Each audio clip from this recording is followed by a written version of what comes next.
भंडाराच्या मोहाडी तालुक्यातील एकलारी येथे माविमच्या सहकार्याने तयार करण्यात आलेल्या नूतन सार्वे यांच्या गारमेंट युनिटला माजी मंत्री तथा आमदार परिणय फुके यांनी भेट दिली असून स्वतः शिलाई मशीनवर बसत त्यांनी मशीन चालवून बघितली।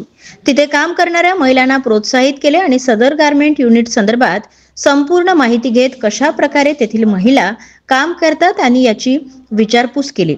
या दरम्यान सदर गारमेंट युनिटमध्ये तयार झालेल्या कपड्यांना प्लॅटफॉर्म उपलब्ध करून देण्याकरिता व मोठ्या कपडा व्यापाऱ्यांशी बोलून मार्केट उपलब्ध करून देण्यासंदर्भात आश्वासन दिले। महामंडळाच्या कामाने मी माविमच्या टीममध्ये काम करते। त्याच्यामध्ये मी स्वतः जाऊन CSR पण संफ्लॅट फाउंडेशन कडे श्रीवास्तव साहेबांना आम्ही मागणी केलो आहे आणि मी जानेवारी महिन्यापासून आम्ही कंटिन्यू याच मशीन्स पाहिजे बा या उद्देश घेऊनच आम्ही घरून निघालो होतो।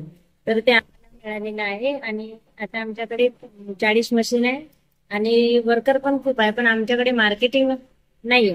तर परिणय फुके साहेब इथं थोड्या वेळाकरिता आले होते। त्यांनी आम्हाला असं आश्वासन दिलं की ते आम्हाला 100% मार्केटिंग मिळवून देणार। महिला आर्थिक विकास महामंडळाच्या माध्यमातून हा सुरू झालेला त्याचं नाव काय गारमेंट युनिट इकलारी। गारमेंट युनिट इकलारी इथनं ताई आणि त्यांच्या आई दोघेही मिळून मागील अनेक वर्षापासून हे काम करतात आहे। सनफ्लॅग फाउंडेशन आणि सनफ्लॅग CSR फंडच्या माध्यमातून इथे 70 मशीन यांना देण्यात आलेले आहे आणि हजारो महिलांना रोजगार देण्याचं काम हे इथे करतात आहे। यांना एक बाजारपेठ हवी आहे आणि निश्चितच नागपूर आणि भंडारा किंवा गोंदिया इथे यांना एक बाजारपेठ निश्चितच आपण उपलब्ध करून देणार।